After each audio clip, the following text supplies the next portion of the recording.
Well, good afternoon, everybody. It is Saturday, November 7th. Again, I apologize for not holding class yesterday morning.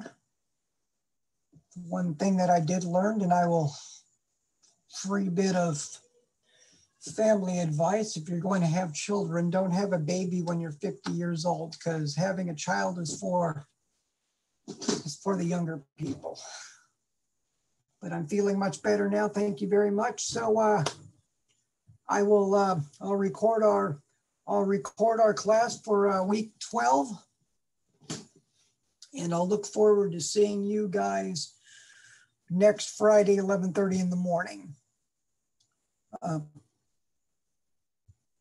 Part of what's going on next week will be the start of our Pathfinder presentations. I'll give a presentation for the first 30 to 40 minutes of class, and then we'll go right into the Pathfinder presentations for the first seven students, and then we'll wrap it up the week after with a short class presentation, and then the second set of seven students giving their presentation. So Pathfinder presentations, nothing really to be too worried about. I'm just looking for an overall summary of what you've learned about your topic, the main primary and secondary sources. As you are researching, some of the difficulties you came across, so that if anybody else is doing that kind of research, they might be aware of some pitfalls and some difficulties for your particular legal topic that might come about, and to give people a general idea of the overview of what you learned, and in retrospect, if you would have done things different, knowing what you know now, that sort of thing. So yeah, presentations, nothing to really sweat about. 5 to 10 minutes, and then you're in and out and done. So shouldn't be difficult for any of you guys. If you have any questions about it, just shoot me an email, and I'll be happy to address any of your questions or concerns. So without any further ado, let's go into our class for this week.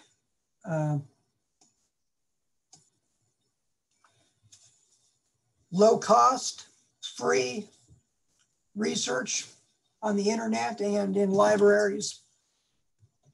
Out in actual practice, if you don't feel like spending the bucks on Lexis or Westlaw, some of the options that are out there, considerations for them.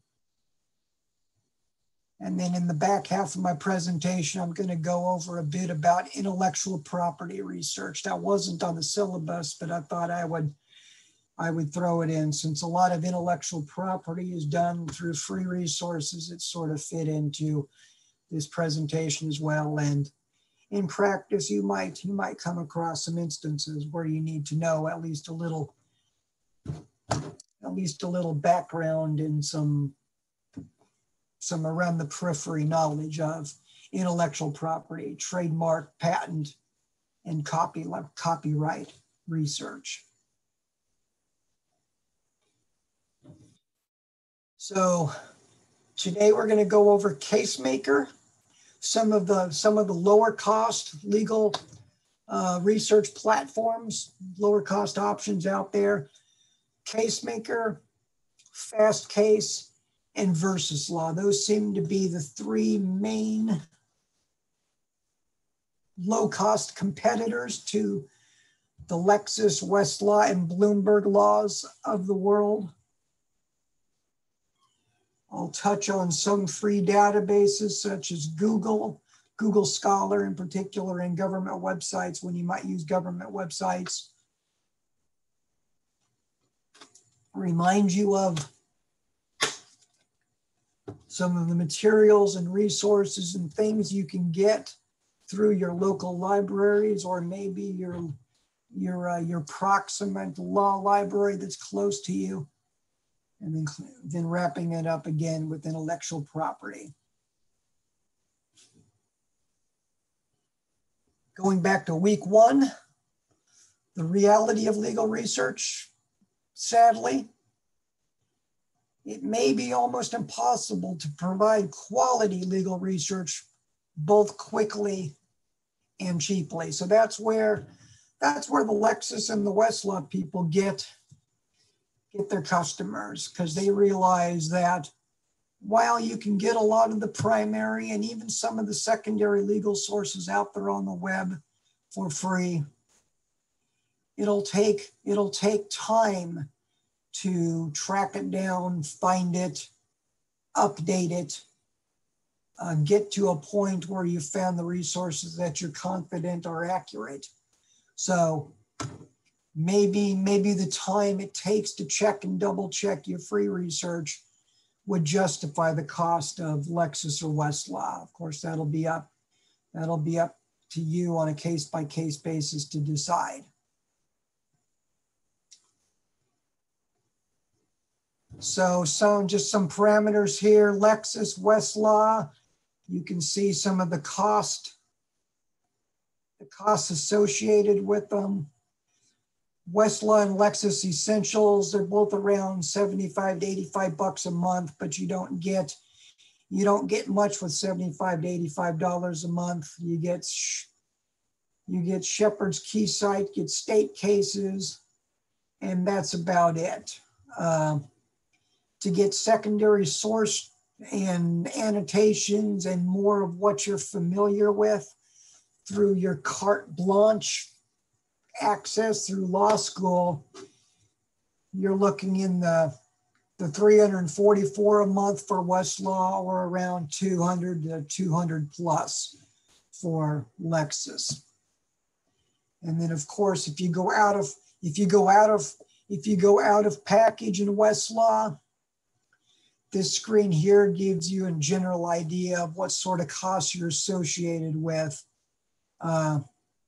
going outside of your practice. So in your preliminary instance of Westlaw for 89 bucks a month, you're not going to get regulations. You're not going to get regulations there. So if you need to access regulations on Westlaw, $35.19, $35.19. So those added costs might add up. And similarly with Lexis, out of package costs, document access charge primary, $3 each, $2 each. Secondary materials, second tier, right? Matthew Bender on evidence, on discovery, whatever, $50 each time you access it, etc. So out of package charge again, Lexis are going to add up. And then Bloomberg, they don't do the tailor-made packages like Lexis and Westlaw does. Their stick is you buy the whole enchilada. It used to be $450 a month, but I think that $450 a month for Bloomberg Law went up, because last 3-4 months ago, when I investigated the price for one of the faculty to have Bloomberg Law so that she could have access to docket, I think they were quoting almost $8,000 a year. So $8,000 a year. Let's just do the math on that. $8,000 a year divided by 12. That's $666 a month. So that $450 price tag that I had has gone up. So maybe Bloomberg Law now is $8K a year. If you are interested in Bloomberg, I'm sure you could call them and get a quote. So CaseMaker, the first low cost legal research platform available to you.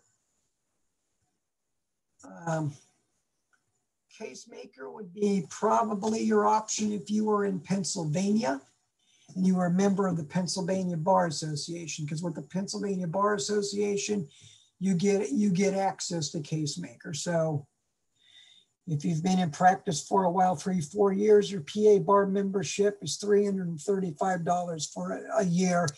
And with that price, you get CaseMaker. CaseMaker's free library in Pennsylvania includes all of these resources listed. The Pennsylvania courts, Supreme, Common Pleas, Commonwealth. You get the PA Code and Bulletin, Pennsylvania, the 13th Circuit Federal Rules, etc. And the 13th Circuit Federal Opinions with CaseMaker. Here's a screenshot of CaseMaker. For your information, you as a student would have access. You could, I think you can set up a student account on CaseMaker. So if you go to this casemaker4.com website, you can indicate that you're a law student and they'll give you access to. So while you're a student, you can play around with CaseMaker and Facebook and also Versus Law. You can create student accounts and play around with it, get used to it. So here's a screenshot of just a simple search, grandparent visitation. So if I'm doing child custody, grandparent visitation, I've got a client who's a grandparent who wants to know if under a Pennsylvania statute, she has the right to visit her child. Grandparent visitation in the Pennsylvania Court Opinions databases in CaseMaker 4. Here's my search box. Here's my search results. Hiller v. Fozzie, Peter v. Costello. I got 186 hits with that. I can focus it down to the level of court. I can focus down by date range. They do have some site checking in CaseMaker. So here's my citing references, number of cases that have cited Hiller v. Fozzie. So that's kind of handy. So at least it's a little better than Google Scholars. There is some citation and updating to it.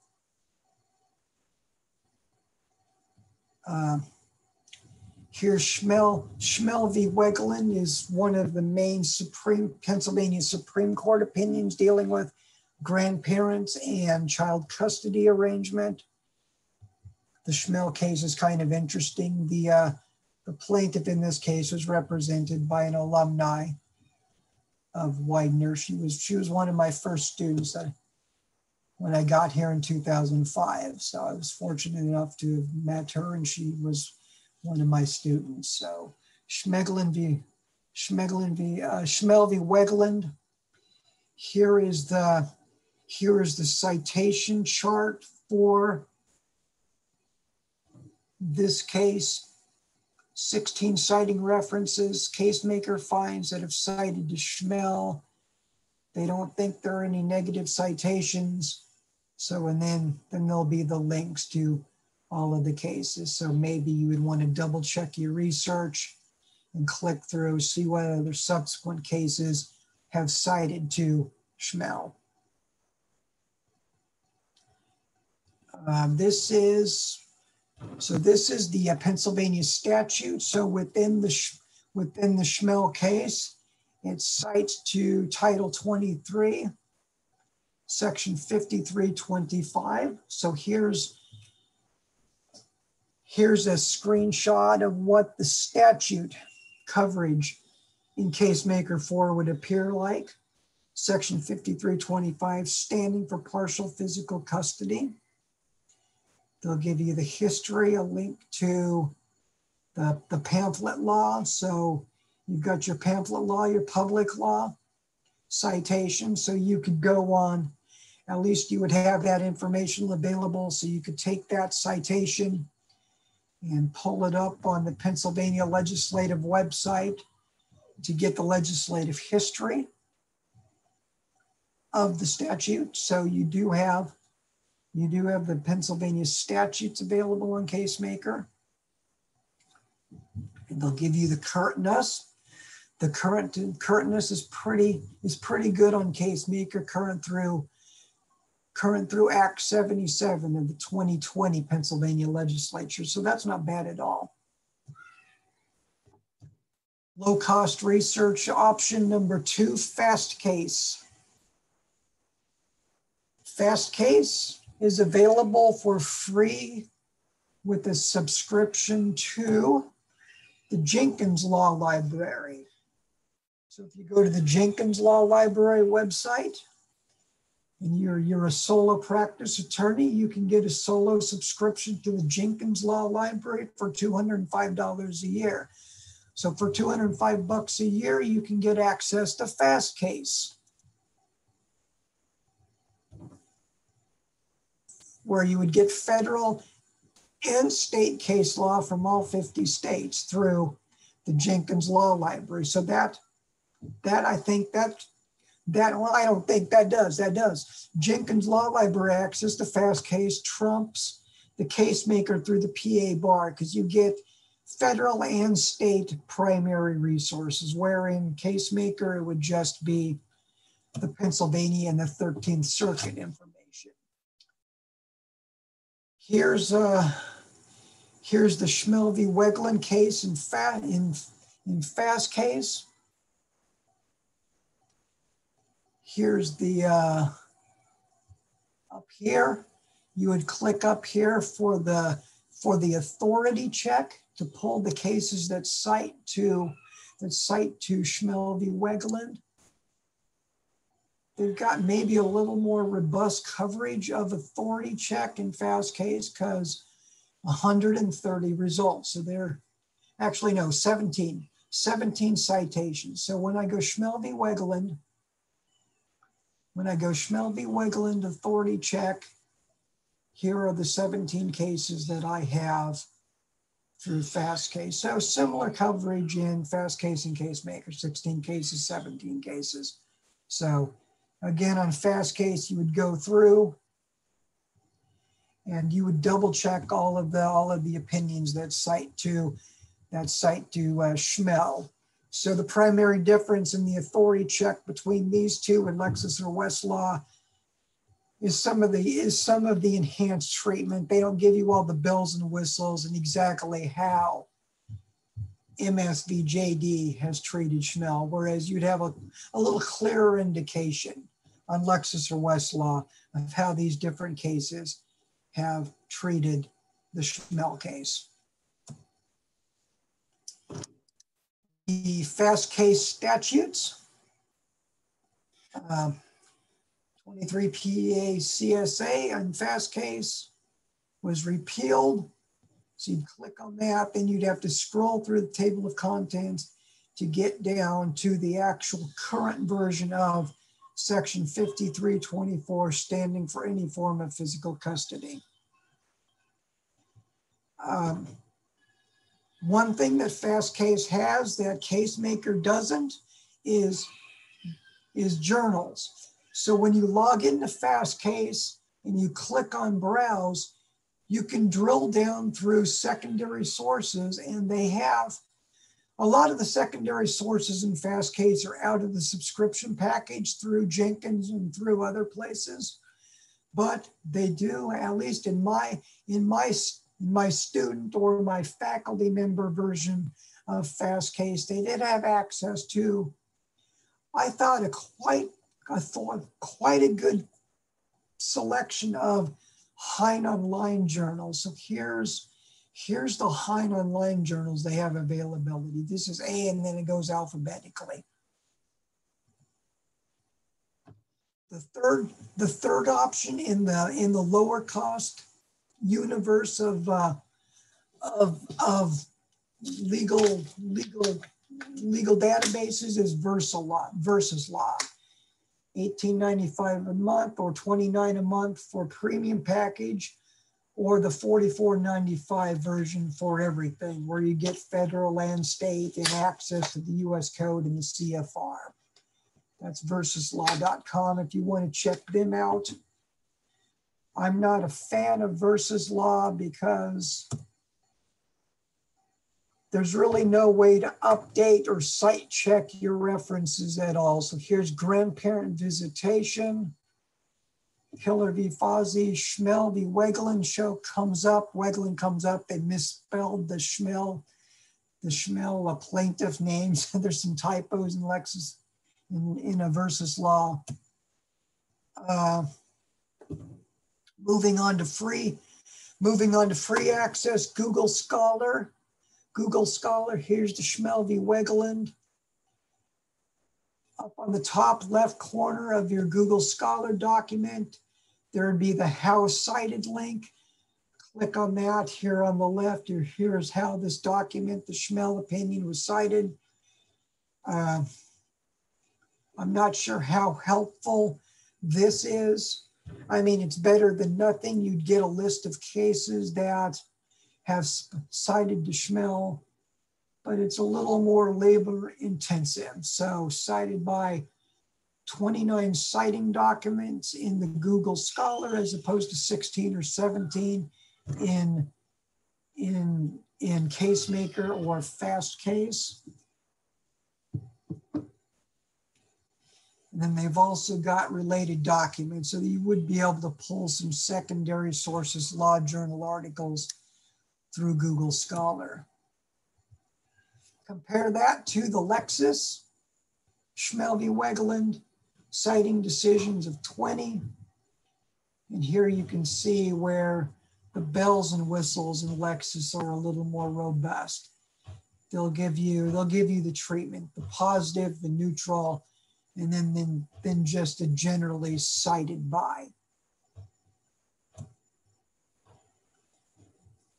So free legal sources in general, Google Scholar, scholar.google.com, where you can get access to cases, and also law review articles, or both. You can search both, or you can toggle between just citing, just searching cases, or just searching law review articles.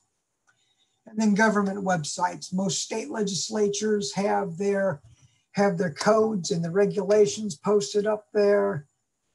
A lot of government courts also have cases, opinions up there for free.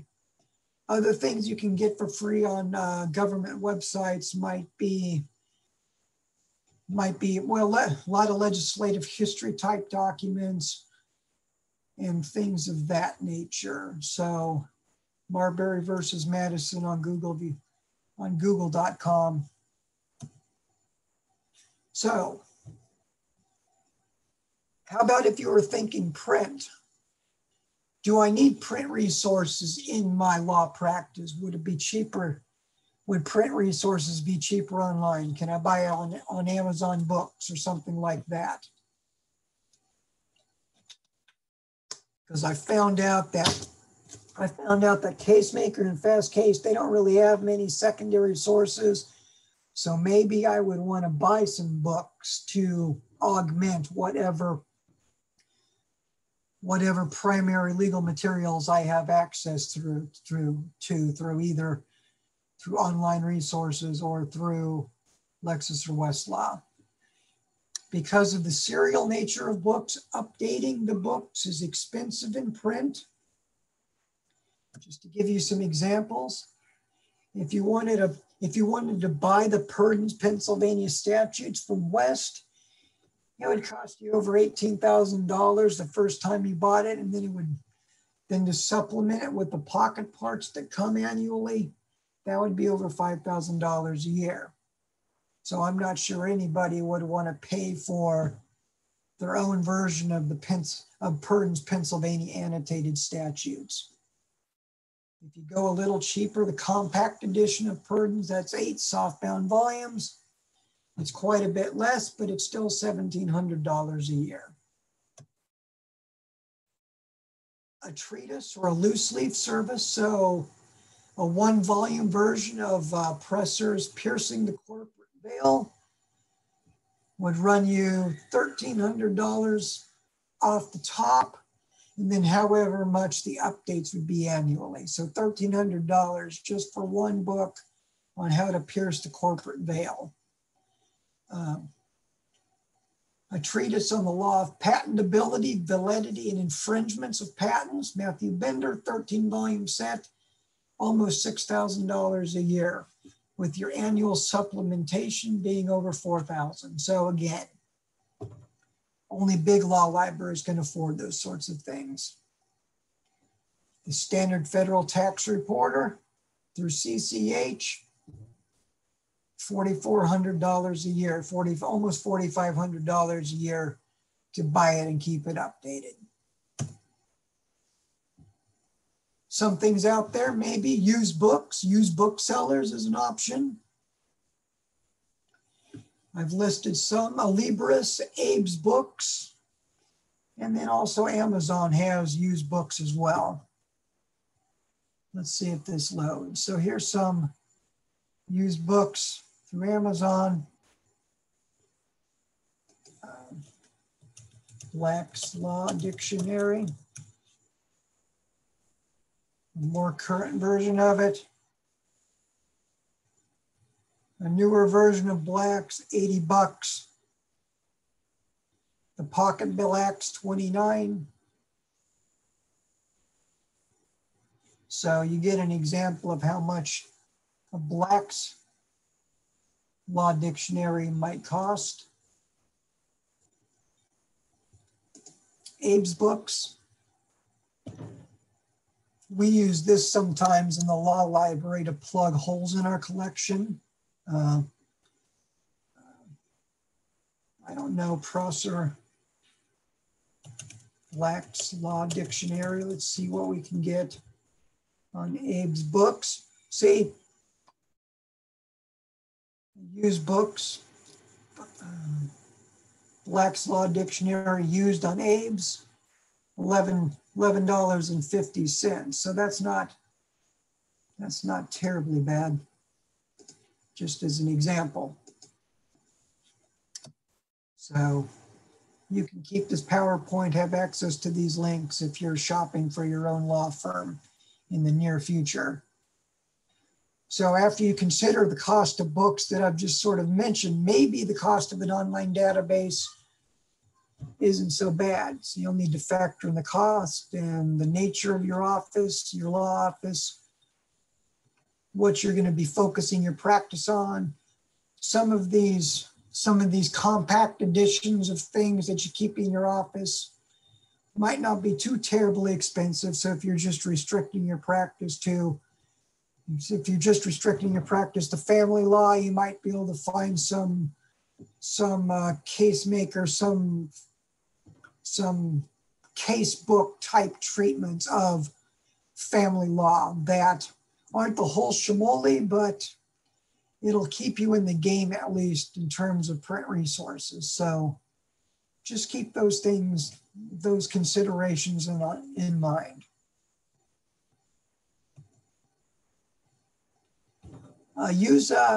Join and use your local and the American Bar Association. The ABA has a small and solo attorney section that would come with your membership to the ABA, to the American Bar Association, and they have, through the solo and small attorney section, you would have access to a lot of trainings and a lot of reasonably priced solo practice focused books. Also through the solo and small attorney sections, you would have maybe access to listservs where you could post questions about you're not quite sure how to handle this sort of case, or what are the things that you need to consider when you're doing this and such type of case. You get on the listserv, post a question, and maybe a local attorney would post back and help you out. So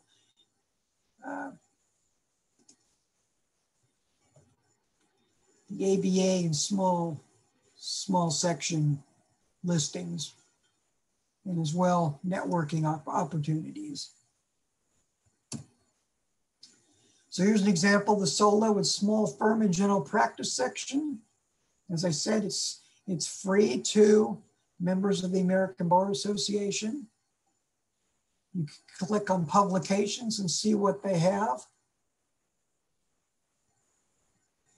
So American Bar Org, GP Solo, let's see if it loads. It does. Click on publications. So trial practice guide, 99 bucks if you're going to be a litigator. $99 for a trial practice guide. That's actually in the law book realm. Not a terrible price point. burden of proof, dealing with evidence and things. So these sorts of ABA publications are a lot cheaper than other sorts of law books. The Pennsylvania Bar Association. If you join the PA Bar Association, in addition to having access to CaseMaker, excuse me, legal research platform, you'd have access to publications and newsletter, a variety of committees and other organizations, PBA publications that are relatively cheap. Those yellow covered books that you see in the law library, the PBI publications on a wide swath of legal topics.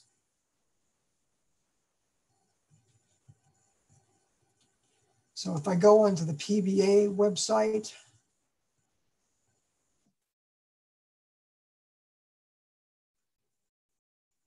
news and publications, access to CaseMaker. Here's the Pennsylvania Bar Institute, the publication wing, the PBI, the publication wing of the PBA. On-demand videos, so videos, tutorials, publications here, PBI books. Just some examples, the law of arrest, search and seizure, so $80 titles, not terribly bad. The Pennsylvania Law Citator, so annual updates to Pennsylvania case law dealing with family law and custody. You get an idea of the prices.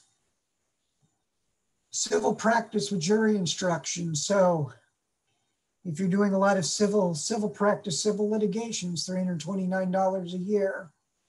The jury instructions, pattern jury instructions, plus practitioner guide on civil practice in Pennsylvania, $300.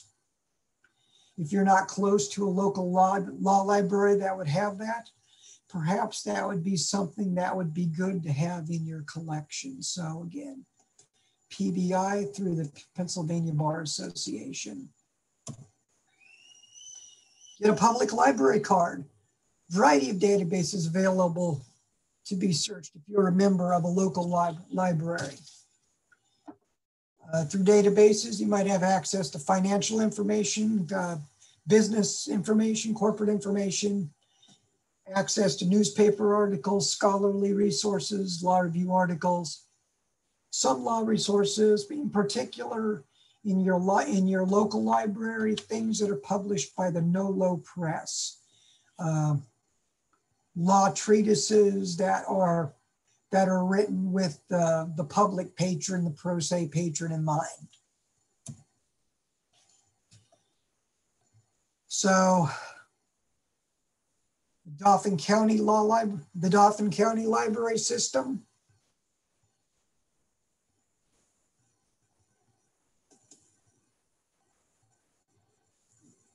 If I log into Dauphin County, research and resources, click on research. Here are all your database options. MyHeritage for genealogy information. EBSCOhost. EBSCOhost, it would be similar to the information that you get through EBSCOhost with our library. So if you have a library card, your card number, PIN, log in.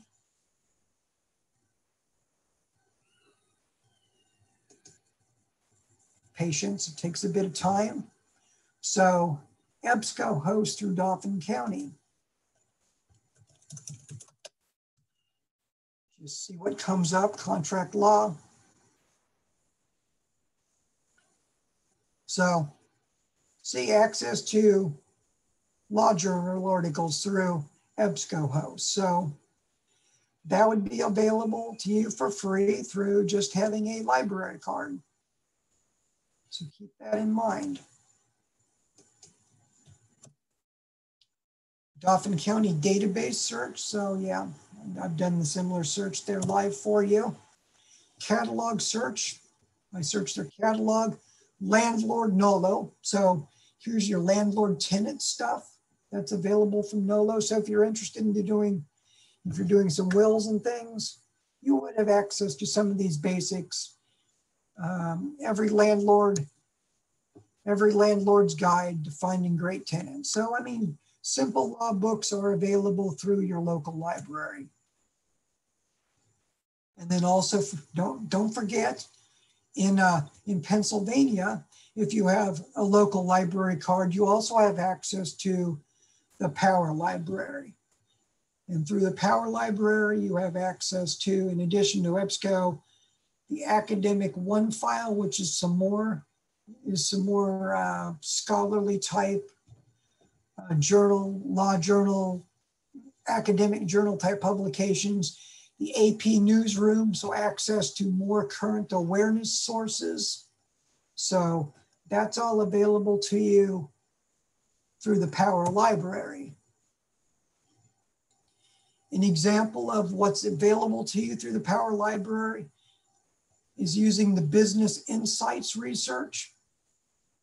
So the Business Insights research, Business Insights Essentials, is corporate information. So I just did a quick search on Rite Aid, and I can pull up all of the Rite Aid financials using my local library card, access to Power Library, and I can get corporate and business information. Next week, I'm going to go over a little bit more about doing some business research, but a lot of it is available online for free, either online or through Power Library. Business Insights Essential, all through the Power Library. And then if you click on Find, list all e-resources, you would see the Business Insights there. There's actually a resume building program available there. If you need to work on your resume, that might be helpful as well. Scholarly article resources. So public library, we touched on that. Google Scholar, scholar.google.com, access to some law journal articles. The SSRN website. Keep that in the back of your mind too if you're looking for secondary legal treatment. The Social Sciences Research Network, which does have a component of SSRN dedicated to just law and law journals. And then there's a variety of other open source efforts to find scholarship and publications. Open access, set of principles, whereby basically the scholarly people, researchers, are trying to band together to make their research freely available to the public. They don't think that it should be hidden behind a paywall, that their research is for the common good and should be in an open access environment. Is open access an obligation? Some would argue that it is.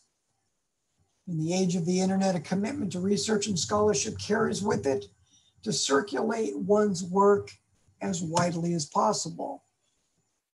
So here are some examples of the efforts, open access efforts. The Scholarly Publication and Academic Resources Coalition. This is more scientific. Public Library of Science, again, more scientific. I have links to all of these in the PowerPoint. You can go through on your own time if you'd like. The Directory of Open Access Journals, it's more humanities and more liberal arts type journals and scholarships. As it pertains to the law in particular, the Durham Statement 2008, started up by Dick Danner. This guy right here, he was the director of the Duke Law Library.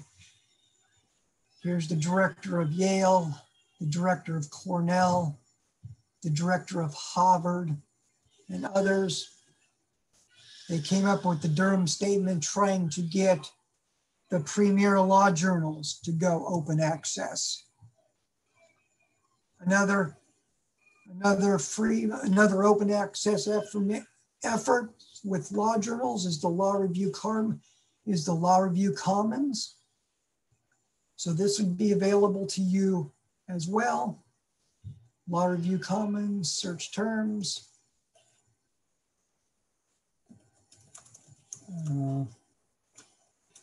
Contract law, let's see what comes up.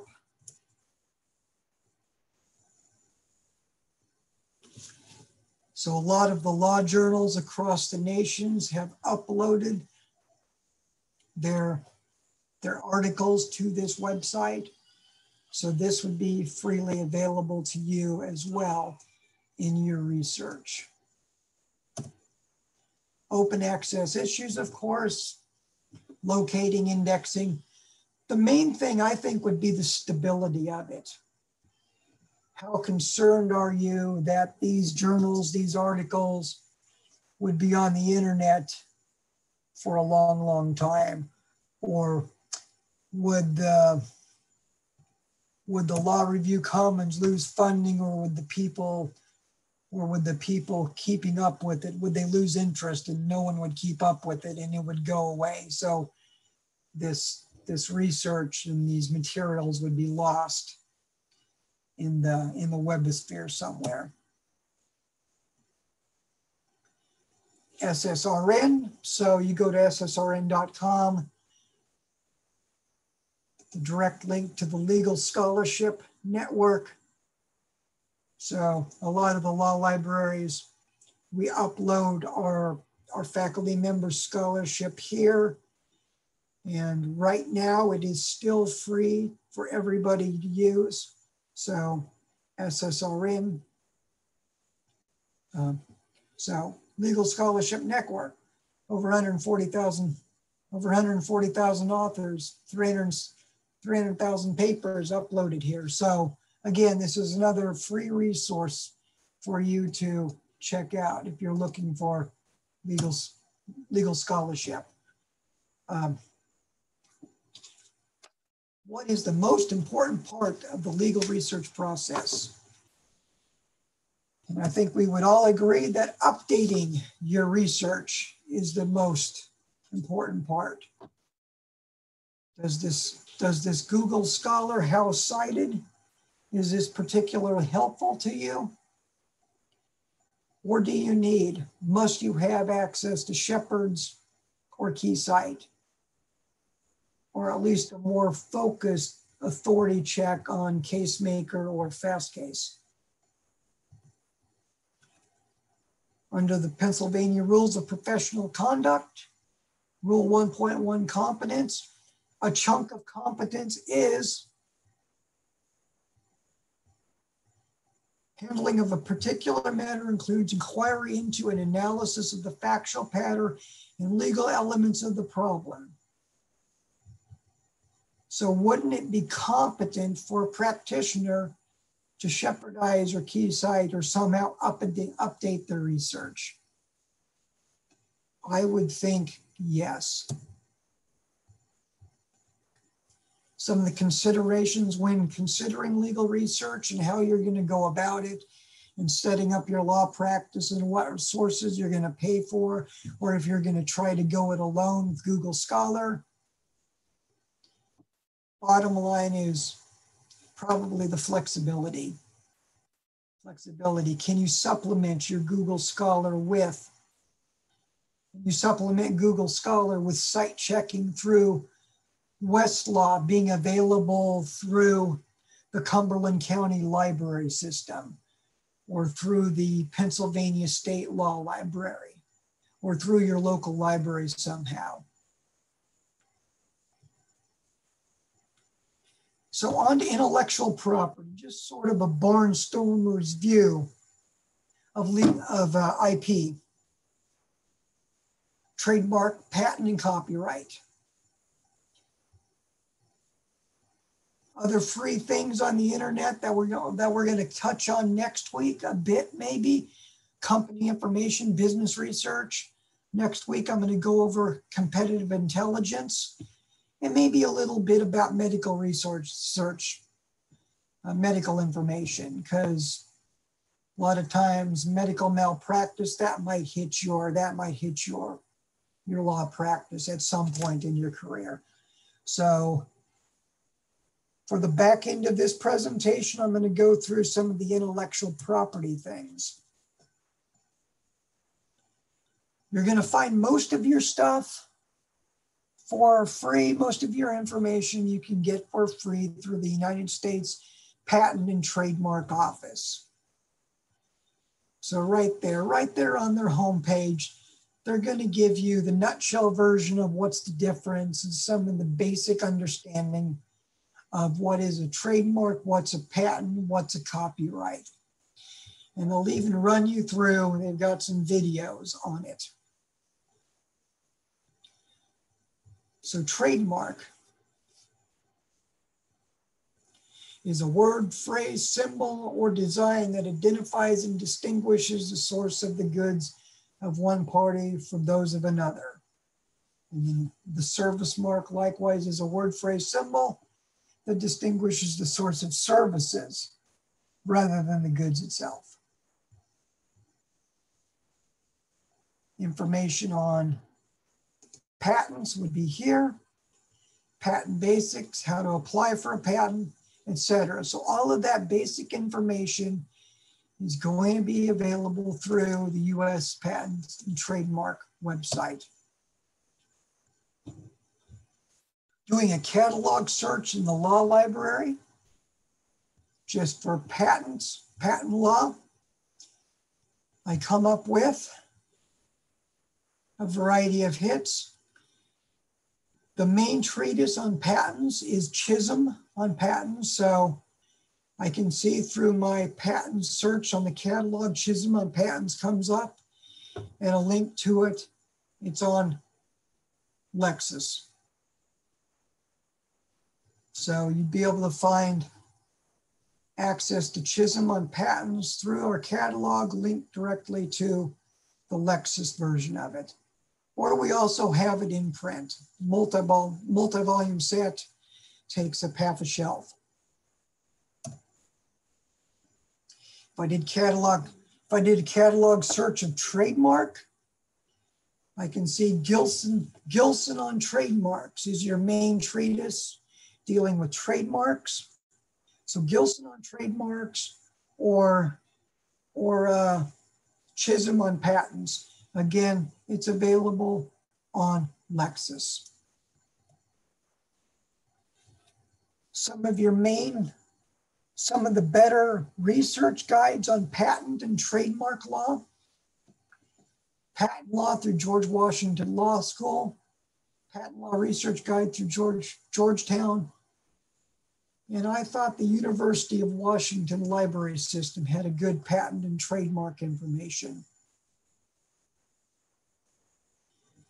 Patent Searching Guide, Trademark Searching Guide, additional patent and trademark search resources, etc. Other links to the U.S. Copyright Office. So if you're doing copyright research, here's your copyright information.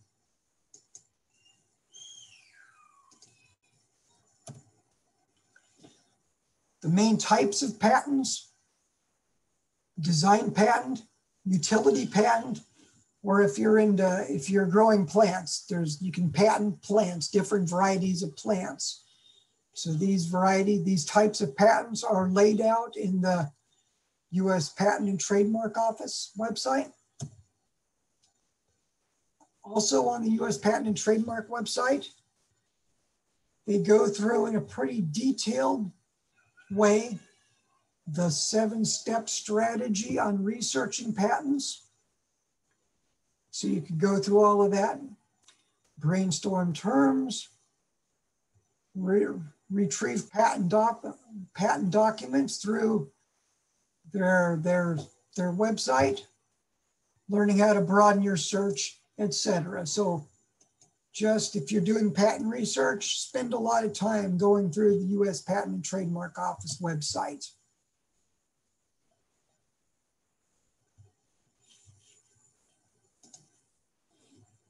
So from their website, you can search patents, you can search trademarks. If I search their trademark database, basic word search, I don't know what comes up. If I search for a Nike trademark, here's an example of what comes up. So here's the Nike trademark. It was re-registered August 20. Registration corporation is Nike Incorporated, 1 Bowerman Drive, Beaverton, Oregon. So you can search for a patent, you can search for a trademark right through the Patent Office website. So I showed you basically I searched for the Nike trademark off of their website. If you're going to do patent type information, don't forget to practice patent law. You do have to take the patent bar. So all of the instructions and the prices and the statutory requirements for these things for becoming a member of the patent bar is available on their website as well. So you can't just practice patent law on your own. You actually have to study for it and pass the patent bar. Copyrights, copyright in general.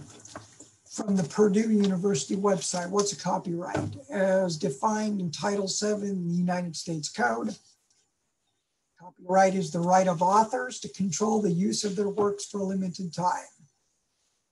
It must be the original work of authorship.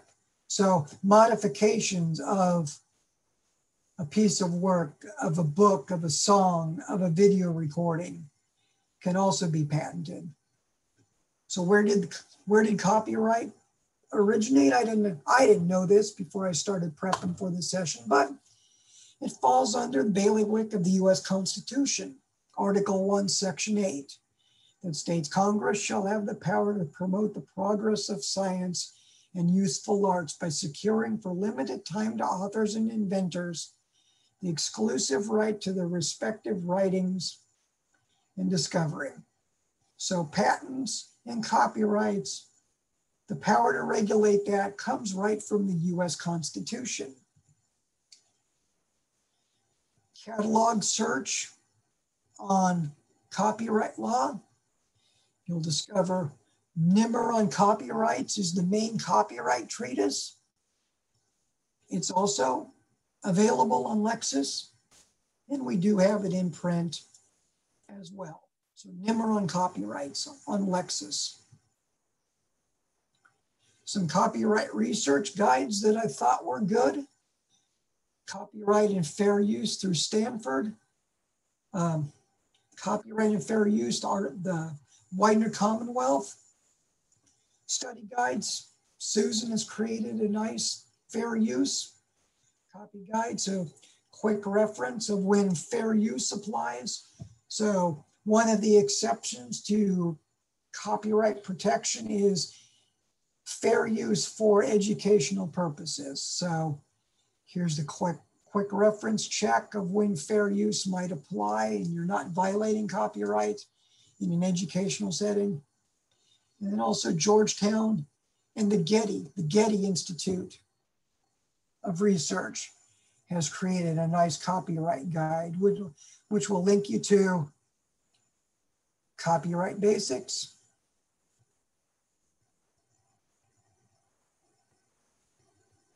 the Copyright Catalog. To search the copyright catalog online, it's actually through the Library of Congress.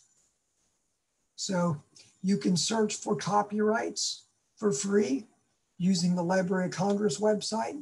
So you don't have to have Lexis or Westlaw to do a copyright search. It's available for free through the Library of Congress. Copyright fair use.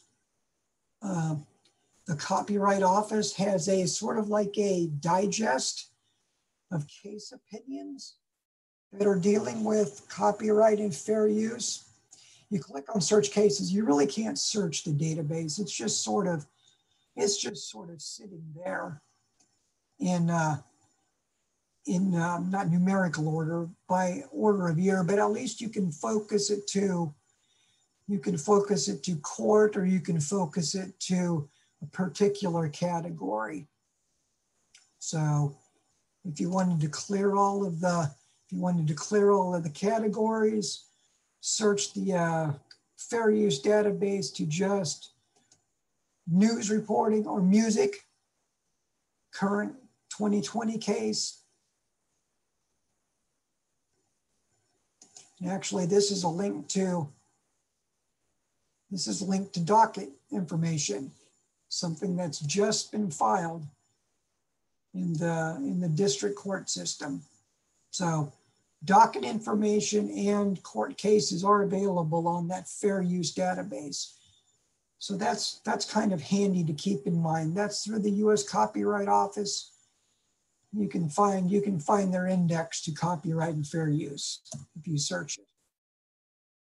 Copyright search again through the Library of Congress website. Question: can you locate the original copyright application for the Judas Priest song, You've Got Another Thing Coming? What year was it filed, and who was the record label that filed it? Keep in mind here that the copyright search through the Library of Congress is for 1978, for copyright applications 78 and after. If you're looking for older copyright filings, the University of Pennsylvania has this database where you can search by, you can't search by all years, but you could select a year and scroll through and see what copyrights were filed by year. So that's through the University of Pennsylvania. So Judas Priest, You've Got Another Thing Coming. Library of Congress, copyright search. Let's see if I can find it. You've Got Another Thing Coming. Begin search.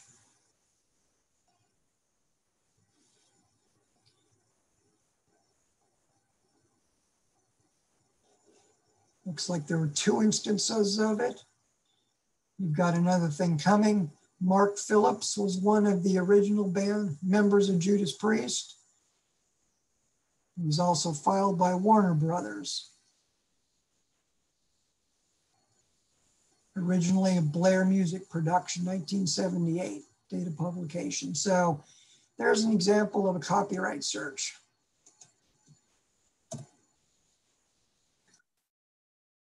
Westlaw and Lexis have their own intellectual property databases available to you. So through Westlaw, you have access to cases, decisions, some intellectual property forms in general, and then you can also tab to patent, trademark, and copyright information, or also you have access to filings, trademark filings, patent filings, US copyright filings. So some of the free stuff that's available through government websites, they've also downloaded to their databases. So maybe their search engines are probably a little easier to use, but you would have to have access to this database set in Westlaw to use it. I'm not going to go through the question of finding the baby shark. Lexis content.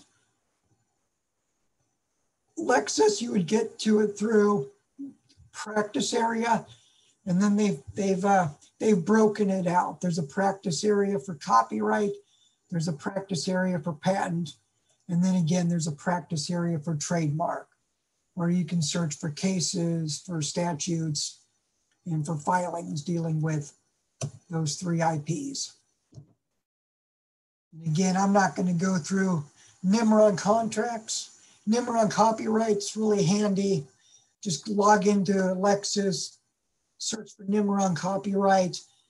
And NIMR is really handy online. You can search for, you can just scroll through the table of contents. You can find the general definitions of what copyright is, what it applies to, and I fully recommend using NIMR when you're doing anything dealing with copyright. So in conclusion of this lecture, here's the question. Here's the answer to the question you're going to send me. Using Google Scholar, locate the New York State Supreme Court opinion, Jacqueline Onassis versus Christian Dior. You had to find this in your first year legal research course. Excuse me. So Jackie Onassis versus Christian Dior. It's a 1984 opinion in the New York State Supreme Court. And I'd like you to compare its treatment in Google Scholar to either Lexis or Westlaw. What would be your concerns with using Onassis versus Christian Dior on Google Scholar versus using it on Lexis or Westlaw? And then secondly, how might you remedy these concerns on Google Scholar for the Onassis versus Christian Dior website, just in general? So were you able to find it on Google Scholar, yes or no? Compared to its treatment on Lexis or Westlaw? And if Google Scholar was somehow lacking, what was lacking? What would you be concerned about using it? If you were wanting to rely on the Onassis opinion using Google Scholar, what would you be worried about and how would you remedy these concerns? So with that, thank you for listening to me blather, and please email me your answer to this question, and I will see you next Friday morning. Thank you so much.